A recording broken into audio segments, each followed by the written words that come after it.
All right, Smirnoff. Official vodka of the NFL, the world's #1 vodka. Here's the deal. Game day is everything. The noise, the rituals, the passion, the dip, the wings, the dip again. Smirnoff belongs in that mix because if you're tailgating or hosting or just sitting there checking your fantasy lineup every 30 seconds, you need Smirnoff. Otherwise, it's not a real game day. They've been doing this since 1864, which is, I don't even want to do the math, a long time. They're award-winning, they make cocktails super easy, and they're all about bringing fans together. So yeah, we do game days. That's their thing. And if you're over 21, you should too. Grab a bottle of Smirnoff at your local retailer and head to Smirnoff.com to find recipes of delicious cocktails perfect for game day. Please drink responsibly. Smirnoff, #21 vodka. Distilled from grain. 40% alcohol by volume. The Smirnoff Company, New York, New York. Please do not share with anyone under legal drinking age. At Sierra, discover great deals on top brand workout gear, like high-quality walking shoes, which might lead to another discovery. 40,000 steps, baby. Who's on top now, Karen? You've taken the office step challenge a step too far. Don't worry, though. Sierra also has yoga gear. It might be a good place to find your zen. Discover top brands at unexpectedly low prices. Sierra, let's get moving. Doug. Here we have the Limu Emu in its natural habitat, helping people customize their car insurance and save hundreds with Liberty Mutual. Fascinating. It's accompanied by his natural ally, Doug. Limu? Is that guy with the binoculars watching us? Cut the camera. They see us. Only pay for what you need at libertymutual.com. Liberty, liberty, liberty, liberty. Savings vary. Underwritten by Liberty Mutual Insurance Company and affiliates. Excludes Massachusetts. Miami Beach Mayor Stephen Miner doesn't want to talk to us. The mayor is having to deal with allegations in what appears to be a current investigation into his conduct. Alleged unwanted sexual advances made by Miner to co-workers. Just a look at his face is enough to make you nauseous. Little Schmendrick who hates freedom of speech. Please terminate the mic. You're close to being removed from this meeting, actually. He's a lecherous sex fiend lurking around the office. I'm very hands-on. Allegedly. And we made him the mayor of Miami Beach. Mayor Stephen Miner. Miner wants to ogle all the time, follow with his eyes, such a creepy guy. His smile is so ghoulish every time, makes the interns run and hide. And that's why he resigned. Mayor, why did you resign from the SEC? Oh, sir, don't touch me. So sorry. The epitome of slime. He's a devious mutnik, repugnant and pathetic. Good evening, Miami Beach. More embarrassing every time he speaks. I'm known as the Law and Order Mayor. That's a great honor. And he claims his accusers are all anti-Semitic. Is there truth to any of those allegations at all? No. Just by virtue of calling out this freak. And Stephen Miner's pants are way too tight. Lots of balls in sight, needs Invisalign. He wants an apartment on the side for an intern concubine. Miner wants to ogle all the time, follow with his eyes, such a creepy guy. Sexual harassing troglodyte makes the interns run and hide. It's time he should resign. You're sick. Mr. Mayor, can we talk to you really quickly? Whoa. Please don't touch me.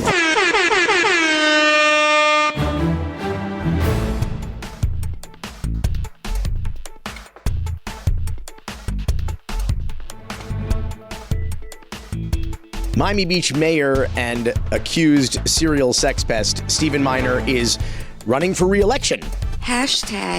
Because Miami Beach. In fact, voting is underway. Absentee ballots or the vote by mail ballots have already arrived, and we're still doing those, huh? That election day, for now, that election day is Tuesday, November 4th. You will find out more than you really ever wanted to know about Stephen Miner and the horrendous allegations against him later on in the show. But first, that election day, it's not just in Miami Beach, it's also in the great free city of Because Miami. And as you know, the mayor's race is now a complete clown car. It is full. 13 people, 13 candidates have qualified to run because, of course, Miami Mayor Francis Suarez is regrettably term limited. If you put garbage in, you're going to get garbage out. And now we have to elect a new mayor and some new commissioners in the city of Miami. This was, of course, the election that was nearly canceled until Miami mayoral candidate and former city manager Emilio Gonzalez sued the city and got the election reinstated. Now, Roy, there has been these mayoral forums, debates, whatever you want to call them. And, dude, they have been outright cockfights. I mean, oh, really? Absolutely. The fighting with cocks? Just absolutely classic. And we put some highlights together so everybody can live vicariously through the experience that is a third world election here in South Florida. One of the funny things is that some of these guys are like right out of the antique shop here in Miami. I mean, you've got Xavier Suarez, who was the first Cuban mayor ever. We're doing this again? Ever elected to the city of Miami in 1985. And of course, he is the father of Miami Mayor Francis Suarez. Vapid nipple baby with the brain of a mosquito. And so you have Joe Carollo, who you know and love. He's a white beater. Yeah, that's Joe Carollo. Yeah, I don't know about love. As well as Alex Diaz-La Portilla, the former commissioner who was removed from office by Mayor Ron DeSantis after he was arrested for money laundering and bribery, among other charges that were dropped 14 months later, and he was exonerated. And, of course, you have former City Commissioner Ken Russell, who we've had on the program. And what was incredible about this is that when we first started this show years ago, Ken Russell was the chairman of the Miami City Commission, and he would sit there between Joe Carollo to his right, Alex Diaz-La Portilla to his left, and these two guys would kick the shit out of Ken Russell for just hours on end. It was absolutely hilarious and pathetic to watch. And we got that all over again at this last Miami mayoral debate. Something called candidate forums. It was a debate. It was a cockfight. And I want to give you a little taste of what it was like hearing from Ken Russell, Alex Diaz-La Portilla, who seemed like he was high on life. He seemed buzzed. And then Joe Carollo, it was like Weekend at Bernie's with Joe Carollo. We'll talk about that later. Had no life. But you have to just experience Sabado night at the Cockfights. Sabado night at the Cockfight. Who cares what? Good evening and welcome to the City of Miami mayoral debate. Absentee ballot fraud, pay for play, abuse of power. This isn't theoretical corruption. This is the resume of the people on this stage. And I know it because I've testified against more than one of them. What do you mean? When you have a feckless commissioner like Commissioner Rosa, for example, who was unable to stop anything, all he does is complain about why things happened this way or happened that way. You didn't do anything about it because you were never able to get a majority of the vote in the commission. You weren't able to convince your colleagues to vote a certain way. So everything you complain about, you allowed to happen. You weren't able to stop it. Okay. How are you going to do anything as mayor if you can't stop something from happening? When I was in office, the solution presented by these two gentlemen was to arrest the homeless and send them to Virginia Key. That's not so. We never said arrest. The other stuff that he said is hogwash. You were a commissioner and you ran for 3 different offices while you were a commissioner. You left early. You had a little hissy fit your last commission meeting because you didn't get your way. You're not a leader of the commission. You never were. For 8 years, you never led in the commission. You never passed anything. You ran out of the last commission meeting when you were running for Senate or Congress. I forget what it was. So you are not going to be the leader of anything or the adult in the room. You were the child from the beginning. I did leave 10 months early on an 8-year term, but I didn't leave in handcuffs like you. 4-year term. No, I was cleared of everything.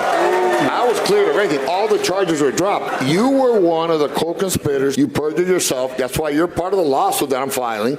You were a liar. I remember that lawsuit very well on Watson Island because you voted together with me on it. I was not in the not in the commission then, sir. You were, and you said I in our was not shade in the meeting, commission then. Yes, you were. I think you said in our shade meeting that they have again. to be held accountable You were not in because the commission the department was enabling their malfeasance. Elliot, No, she made a reference to Xavier me. Suarez, I need to I move never this. said anyone by name. No, Thank you but very much. Come on. But Xavier, she made a reference to me. Xavier Suarez. I did It feels not. if you say the word corruption, he gets a rebuttal. No. You throw out buzzwords like corruption and transparency, and this is a corruption guy, anti-corruption, anti-transparency. You know what happens? Those are buzzwords. Prove one thing that's corrupt about me. Do you have any evidence? What a show, dude. What a show. DLP was in rare form. I will admit, Ken Russell, I think he kind of, if you had to score the debate, I think he won it. He had to. He had no choice. Probably. He won on the card. He gave a very good performance. That montage isn't necessarily indicative of it, but he did have two of the best lines of the night that you heard there. You know, which were, yes, I left early, but I didn't leave in handcuffs like you did. Mm-hmm. And the second one was, every time someone mentions corruption, he gets a rebuttal. It was very, very funny and fun in the room, as you heard from the reaction of the audience, of the peanut gallery there. And Diaz-Laportilla came up to me in the lobby and said he wants to come on the podcast. I've been inviting him on this show for years, and he walked up to me unsolicited and says he wants to come on the show. I've tried to reach out to him and get in touch, but I haven't heard back yet. I would love to have him on the show here. He's a regular Nelson Mandela. The man was unfair. He was unfairly arrested, and he's free at last. Free at last. Thank God Almighty. DLP is what the hell are you doing?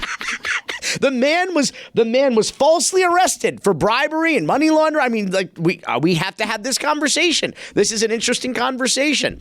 And also interesting, DLP was hilarious on this issue.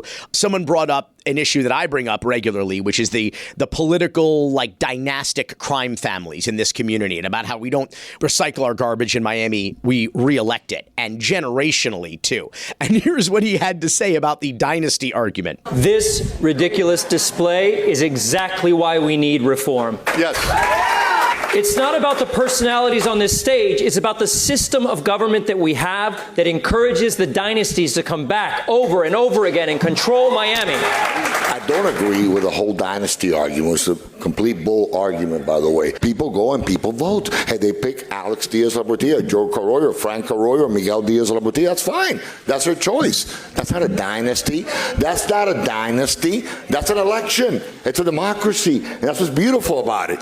I'm not sure what you would call a situation where a son leaves office and then his father runs for the same seat. Inverse dynasty? That last voice you heard was Xavier Suarez, the father of Francis Suarez, wondering what a reverse dynasty looks like when the son is elected after the father and the father's elected after the son. But you have a situation right now where Frank Carollo, the brother of Joe Carollo, who was in the District 3 City of Miami Commission seat for 8 years, 2 4-year terms consecutively. He leaves office, term limited. Joe Carollo comes in for 8 years, 2 consecutive 4-year terms. And now who's running for Joe's seat? Frank Carollo. Of course. See, so this idea that there's no dynasties, you have Diaz-Laportilla, you have 3 Diaz-Laportilla brothers, you have multiple Diaz-Balart brothers, you have multiple Suarezes, multi-generational, you have multiple Regalados, multiple Hardimans, come on. But he denies that. He's like, oh, no, we have elections. We have elections where you elect the same family and the same last name over and over and over again. But that's not a dynasty. That's a democracy. Horseshit. Because they get a stranglehold. That's what happens here. And Joe Carollo, I mean, come on, man.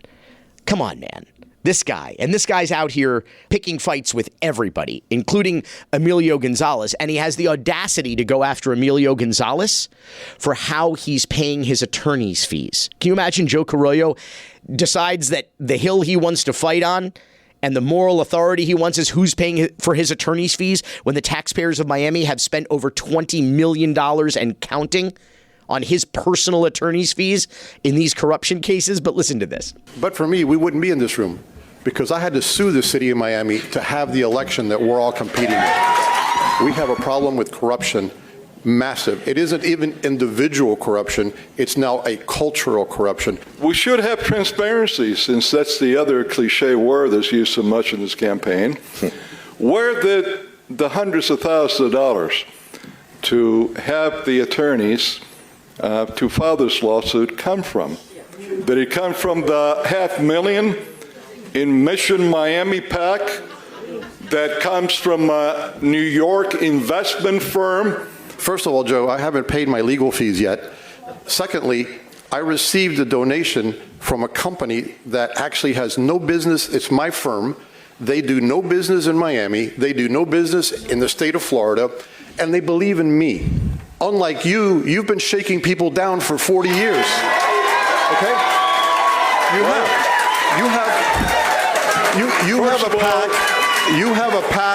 You have a PAC with millions of dollars, and I guarantee you, people aren't giving you money because they agree with your Judeo-Christian values. Time's up, and now I have to give Joe Carollo a rebuttal. Go ahead.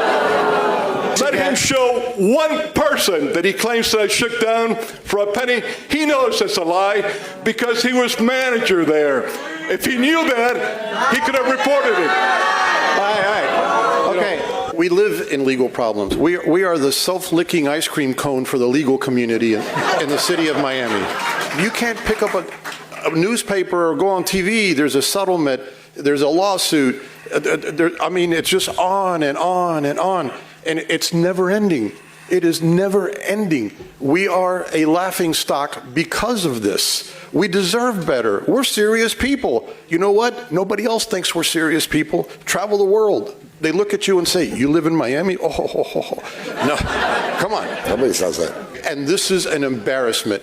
There is a reputational cost to the dysfunction that exists in the city of Miami today, and it's got to stop. Here. That was Emilio Gonzalez that you heard at the end going head-to-head with Joe Carollo, who his wife must have brought a defibrillator on stage because he was comatose for much of the evening. Poor Joe. You know, Poor Joe. Poor Joe. That crooked-ass jacket that he's Pobrecito, little Joe. Little Billy Corben. So, and his crooked-ass jacket. Everything about him is crooked, dude, including that jacket. But Xavier Suarez, dude. Xavier Suarez arrived to this debate in a DeLorean with a flux capacitor. Okay, directly from 1985. Listen to this. When I was elected mayor in 1985, in 1992, the whole thing started in 2002. I was mayor 40 years ago. There's a new sheriff in town, and it's the same as the old sheriff.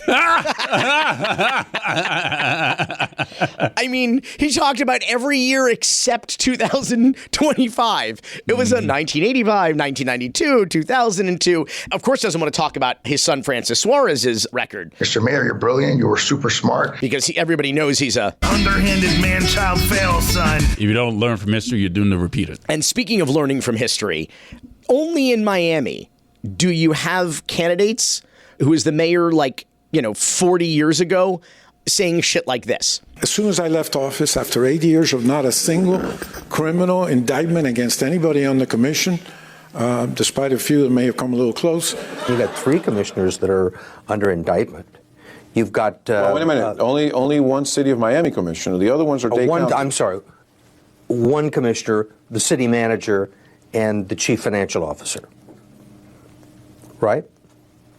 The city manager and the chief financial officer, yes. And those were all from prior administrations. As soon as I left office, okay, all the hanky-panky began again, and there were, I don't know how many people ended up in the big house, but a city manager, commissioner, etc. I was the sheriff. But that certainly doesn't sound like the mayor's closest political ally, City Commissioner Humberto Hernandez. Now, Commissioner Hernandez has a legal problem, which predates his public service. How would you describe his legal problem? I have learned over the years not to describe legal problems of one of my fellow government officials. You can describe it however you want. He's under federal indictment for bank fraud and money laundering. Well, you say money laundering, you're making it sound like it has to do with drugs. It has nothing to do with drugs. It's a different kind of situation. It's a different kind of money laundering. Yes. Boy, hanky-panky in the big house, that is an old man. So what you just heard there was intercutting between the 2025 Miami mayoral debate and a 1998 Steve Kroft 60 Minutes, a classic piece called Welcome to Miami, which is just brilliant. If you can find it online, Carl Hyacin is in it. It's a classic. And it's so many of the last names that we still recognize and regrettably talk about today. But what happened, and I could go on about Humberto Hernandez, but I'm going to put a pin in that for the moment because he's still a character that's around in the city of Miami somehow after all of his legal travails. But what happened in 1997 is Xavier Suarez won an election for mayor against Joe Carollo.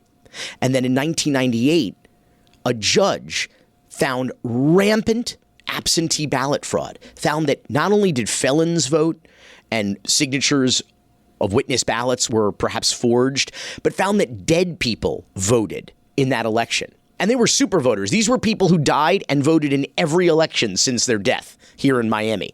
And so a lot of the mythology and the demagoguery about election fraud that Donald Trump talks about, for example, is born out of the 97 Miami mayoral election. And in 1998, the courts null and voided all of those absentee ballots. 400 of them, I believe, they ultimately found to have been fraudulent. And as a result, they said the only thing that will stand are the actual in-person votes that were cast in Miami.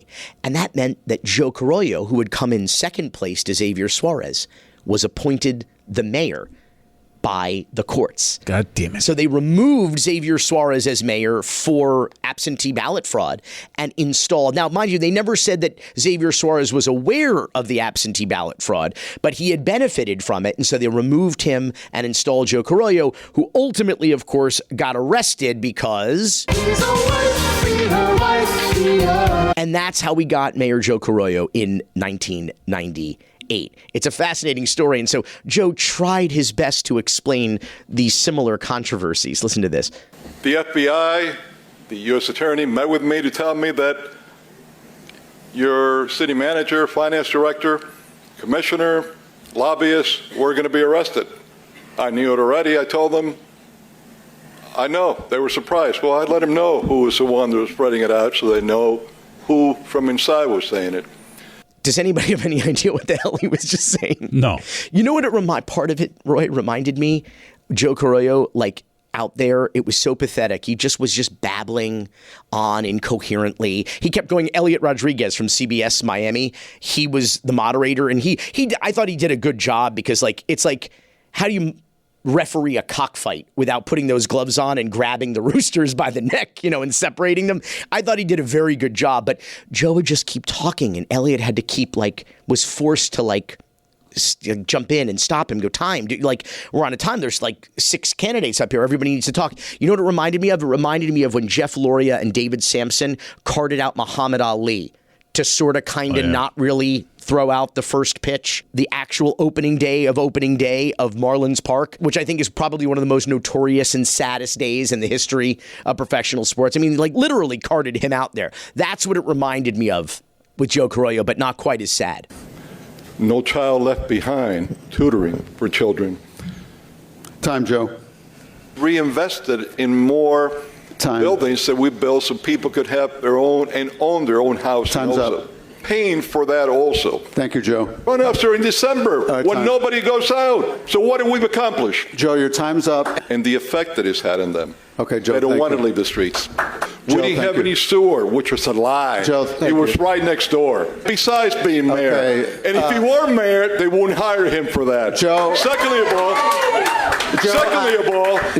Joe, I need to let him show or not. Okay, time's up. Thank you. Such needs for affordable housing in this community and other needs. Bayfront Park of needs. Thank you, Commissioner. That's going to require tens of millions of dollars, hundreds of millions of dollars. Time's up. I see 30 seconds still. That was 30 seconds. 30 over. Okay. The governor at the time Joe came out and stated that history will show that Joe Carollo served with integrity and principle. Okay. Thank you very much. The question again, please. Howdy, folks. It's Mike Ryan. Super excited to talk to you about the official ticketing partner of the Dan Le Batard Show. They've been a good partner of ours, and I couldn't be prouder of it because, folks, I really use Game Time. I practice what I preach here, people, because the Game Time app gives the advantage back to fans. It's a hack for unlocking amazing tickets, especially when it comes to the National Football League. It is hard to get some really prime NFL tickets, and Game Time makes it so incredibly easy because the interface is beautiful and easy to understand, and the Game Time guarantee means that you can trust that you'll be getting 100% authentic tickets on time and at the best price. Plus, fees are always included, so what you see is what you pay. You get zone deals, favorites, panoramic seat views, the low price guarantee, and Game Time's unparalleled ticket coverage. Take the guesswork out of buying NFL tickets with Game Time. Download the Game Time app, create an account, and use code Dan for $20 off your first purchase. Terms apply. Again, create an account and redeem code DAN for $20 off. Swipe, tap, ticket, go. Download the Game Time app today. What does Zen give you? Not just smoke-free nicotine satisfaction, but real freedom. Freedom to do what you love and choose your rewards. With Zyn Rewards, you can redeem points for premium tech, outdoor gear, and gift cards to your favorite retailers. Find your Zyn and keep finding rewards that fit your lifestyle at zyn.com/rewards.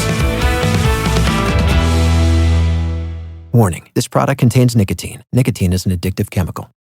Every October, my pets get just as excited as the rest of the family, which sounds cute until you realize that means I need costumes that actually fit, toys that don't fall apart instantly, and treats they won't just sniff and walk away from.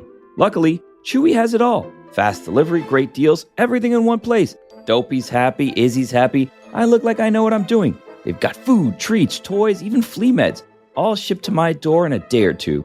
And if I have questions like which flea treatment's best, or if my dogs can actually pull off a taco costume, someone at Chewy's there 24/7. Plus, with a 100% satisfaction guarantee, I can return anything within a year. Finding costumes for bigger dogs is usually impossible, but Chewy has sizes for everyone. This Halloween, make your pets be part of the celebration. Shop costumes, toys, and treats with Chewy. Go to chewpanions.chewy.com/LeBatard show to get $20 off your first order. That's chewpanions.chewy.com/LeBatard show to get $20 off your first order. chewpanions.chewy.com/LeBatard show. Hey audience, I got a special treat for you because I want to talk to you about Miller Lite, but I want to talk to you about Miller Lite with my good friend Rose. Hey Rose! Hi everybody! When we hang out, and we hang out often, we're friends. I consider us friends. Yeah, me too. We're often toasting the good times. And what am I toasting with? With Miller Lite! That's right, Miller Lite. Whether you're hanging out with your dear friend Rose or at game day, it just hits different when you got a Miller Lite in your hand. From jaw-dropping touchdowns to fantasy heartbreaks, it's a beer that has been there for every moment. 50 years of great taste, simple ingredients, and that iconic golden color that you can spot across the room. And it's just not the color of the beer, which is brilliant. That beautiful white can. How beautiful is that? Is that you doing the sound of a can opening? Is that your favorite sound? No, it is a horsey. A horsey? All right, well, stop doing that. And here's a kicker. Miller Lite is just 96 calories, 3.2 carbs per 12 ounces. The original light beer since 1975. That's right. And still hitting different 5 decades later. You're so good at this, Rose. I know. So, whatever your game day looks like, remember, Miller time is always a good time. Look at us. We're a great tag team. High five again. Can you do that beer sound one more time? And the horse sound one more time? I regret asking you about that one, but the Miller Lite sound is good. Miller Lite, great taste, 96 calories. Go to MillerLite.com/Shan to find delivery options near you, or you can pick up some Miller Lite pretty much anywhere they sell beer. It's Miller time. Celebrate responsibly. Miller Brewing Company, Milwaukee, Wisconsin. 96 calories and 3.2 carbs per 12 ounces. No, it says. Oh, it says. The mayor is having to deal with allegations in what appears to be a current investigation into his conduct. Mayor, why did you resign from the SEC? Meet Miami Beach Mayor Stephen Minor. As a politician, he campaigns on family values, ethics, and being tough on crime.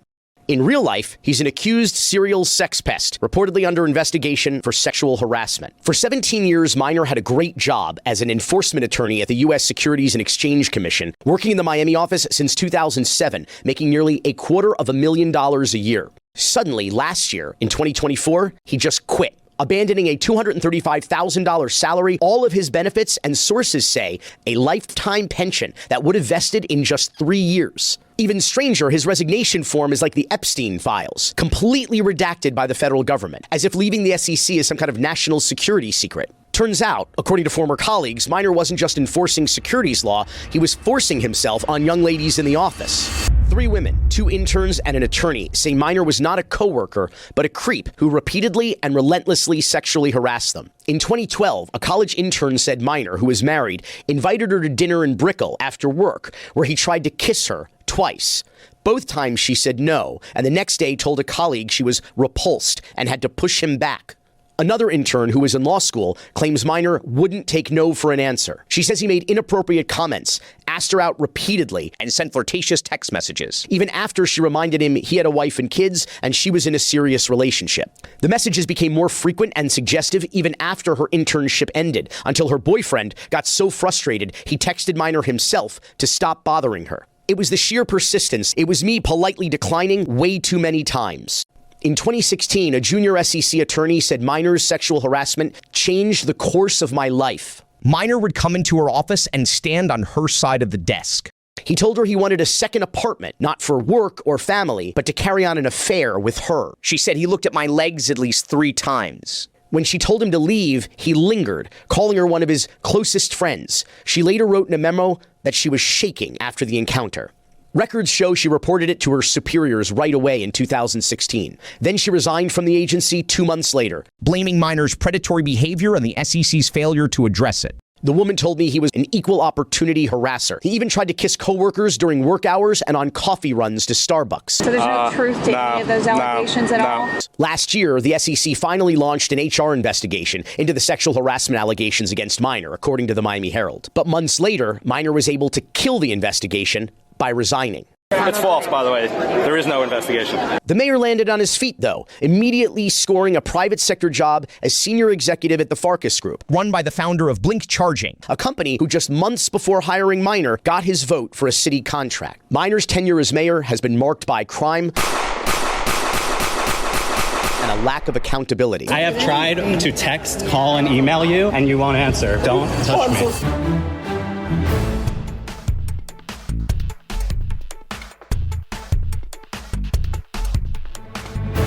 Roy, have you been watching Chad Powers on the Hulu machine? I haven't yet. I really want to watch that because they got somebody from Ted Lasso's doing the show. So, dude, it sounds good. It's like Ted Lasso half empty. I love it. I like Ted Lasso, but it's a little too chipper for me. Right. You know, I like the cynicism. And I like you like the realism. I like the realism of Chad Powers, and I think it's hilarious. But speaking of realism, I'll say this right now. I believe it is the best, most accurate, exciting, realistic portrayal of not just college football, but probably football that I've ever seen on film or on a TV show. It's like spectacularly realistic. And I understand they have done some shooting during halftime of certain games. I mean, when you have the Manning brothers as your executive producers, and of course it's inspired by that Eli Manning skit that he did going undercover. Like, who is that guy? Who is this guy? I mean, that's like what the whole... When you hear that they're going to do a show that's kind of inspired by like that Eli Manning sketch and Mrs. Doubtfire, you're kind of like, what? And I don't know. I think it works. The cast is great. The writing is great. It's really funny. My one regret is that it's 6 episodes. So we're like halfway through. Oh, man, it's only we're 6? halfway through the season now. And I don't know that they're going to do a second one. I guess it depends on how Running Man does. Glenn Powell. Glenn Powell. I don't know. I want to see Running Man. I don't no. I mean, Seriously? the naked gun is one thing. Yeah. That's great. All right. Yeah. I can't wait to look for that one. But the Running Man, yeah, the classic. You just no. Dude, how is it okay to remake or reboot Naked Gun, but not the Running Man of all things? It's a Stephen King. Yeah, but the Naked Gun is a parody, though. I can deal with that being redone. But the Running Man, yes. With Jim Brown? What a great story to read. Well, yes, with Jim Brown, that's correct. And Arnold Schwarzenegger. Richard Dawson? Yes. I don't know. I'm listen, give me a throwback to the 80s or the 90s and I'm there. I'll give it a chance. It's all we're doing now is rebooting old stuff. And that's all we're doing because like we're the only people consuming content. Unless we're stealing from England. Yes, formats. We'll do formats too. But I just feel like we're the only people who are consuming legacy media content, people of a particular generation. New generations don't necessarily have those relationships outside of maybe Disney classics that we then kind of dragged our kids into. But other than that, this is what people want. More of the same. More a connection to your childhood and your past. Like the redoing of The Lion King. The world burns around you. Did anybody go see? That was a bummer. Did you see? I mean, you can't see the emotion on the lion's face in this reboot, though.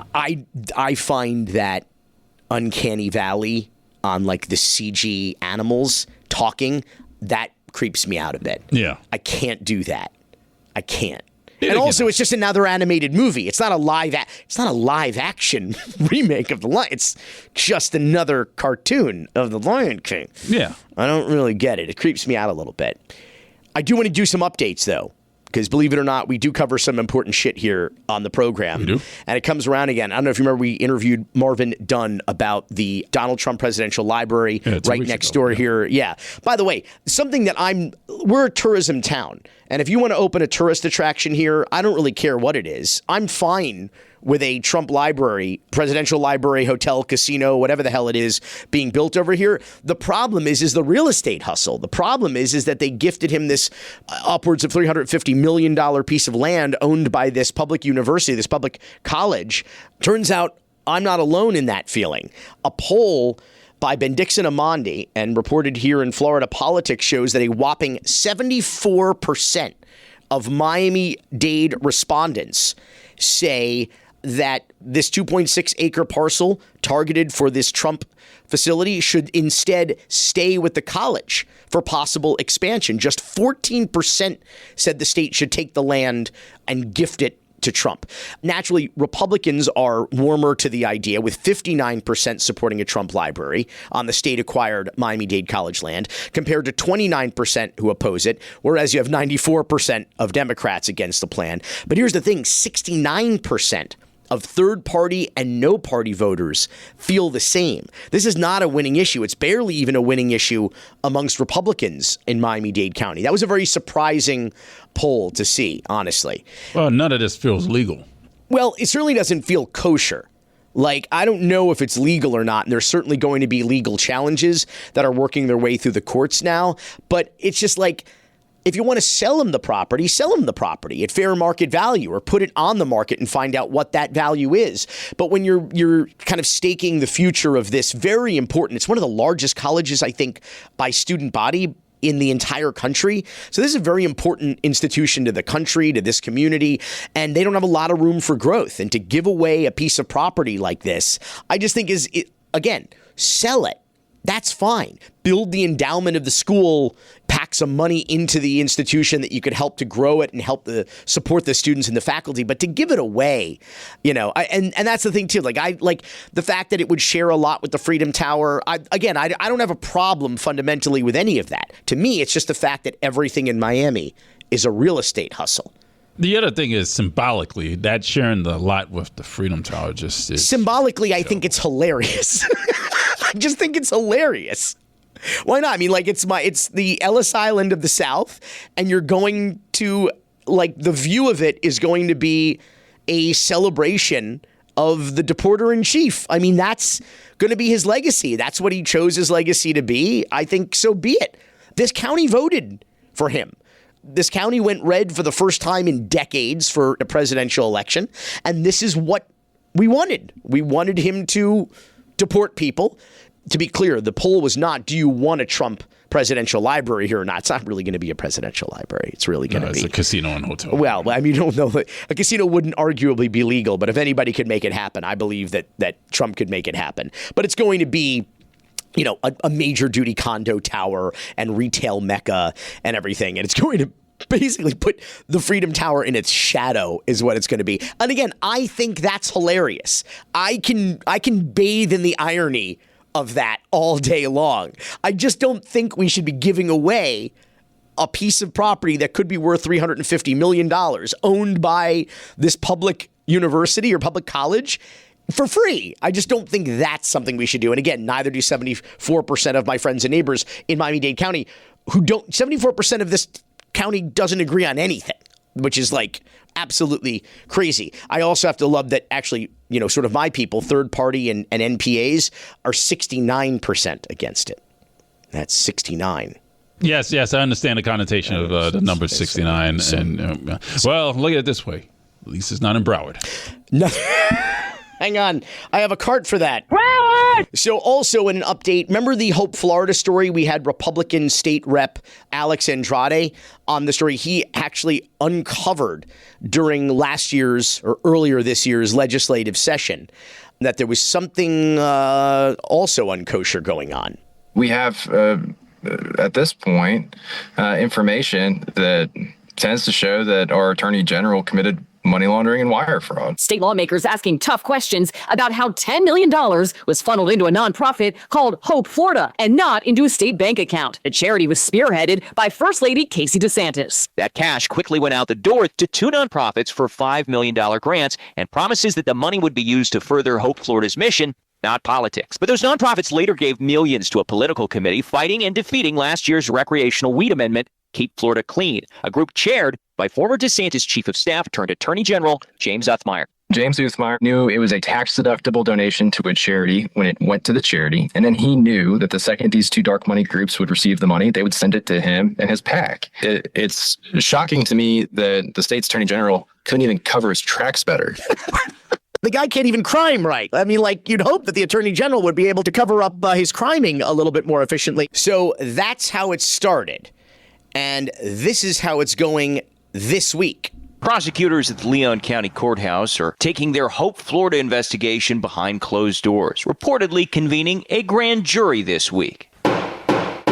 At issue, whether anyone broke the law after $10 million from a Medicaid settlement moved through the Hope Florida Foundation, Democrats, like the House Minority Leader, call the probe long overdue. This is a sort of swamp-like behavior that people hate, and this is the sort of thing that make people really cynical about politics and make them feel like their government is not listening to them. So if we can root out this corruption, then we need to do it. So now prosecutors in Leon County and Tallahassee have taken it before a secret criminal grand jury to see if any laws were violated. So progress, I suppose. Well, unless there's an obstacle. You mean like truth, justice, the American way? That's the American way? You mean like what happened to poor Alex Diaz-Laportilla, the Nelson Mandela of Don't Miami? You dare do that again. How dare you, sir? Oh, boy. To leave you today, our Miami moment is actually the intro from that legendary Steve Kroft 60 Minutes story, Welcome to Miami, from back in 1998. And sometimes it's comforting to see that some things never change. Cocaine's. It's safe to say that all American cities have some level of political corruption, but few display it with the verve or panache of Miami. In fact, it's difficult to imagine a city with more scandals running simultaneously than Miami has running right now. This week, a Florida judge is expected to decide whether or not to throw out the results of the last mayoral election because of fraud. The city has been teetering on the edge of bankruptcy, and the governor is overseeing the city finances. 3 city officials are in jail or on their way to jail for soliciting bribes. The U.S. attorney was forced to resign over an incident in a topless bar, and the head of the city commission is under federal indictment for bank fraud. And you don't know the half of it. Hey audience, I got a special treat for you because I want to talk to you about Miller Lite, but I want to talk to you about Miller Lite with my good friend Rose. Hey Rose! Hi everybody! When we hang out, and we hang out often, we're friends. I consider us friends. Yeah, me too. We're often toasting the good times. And what am I toasting with? With Miller Lite! That's right, Miller Lite. Whether you're hanging out with your dear friend Rose or at game day, it just hits different when you got a Miller Lite in your hand. From jaw-dropping touchdowns to fantasy heartbreaks, it's a beer that has been there for every moment. 50 years of great taste, simple ingredients, and that iconic golden color that you can spot across the room. And it's just not the color of the beer, which is brilliant. That beautiful white can. How beautiful is that? Is that you doing the sound of a can opening? Is that your favorite sound? No, it is a horsey. A horsey? All right, we'll stop doing that. And here's a kicker. Miller Lite is just 96 calories, 3.2 carbs per 12 ounces. The original light beer since 1975. That's right. And still hitting different 5 decades later. You're so good at this, Rose. I know. So whatever your game day looks like, remember, Miller time is always a good time. Look at us. We're a great tag team. High five again. Can you do that beer sound one more time? And the horse sound one more time? I regret asking you about that one, but the Miller Lite sound is good. Miller Lite, great taste, 96 calories. Go to MillerLite.com/Shan to find delivery options near you, or you can pick up some Miller Lite pretty much anywhere they sell beer. It's Miller time. Celebrate responsibly. Miller Brewing Company, Milwaukee, Wisconsin. 96 calories and 3.2 carbs per 12 ounces. Ounces. No, it says. Oh, it says.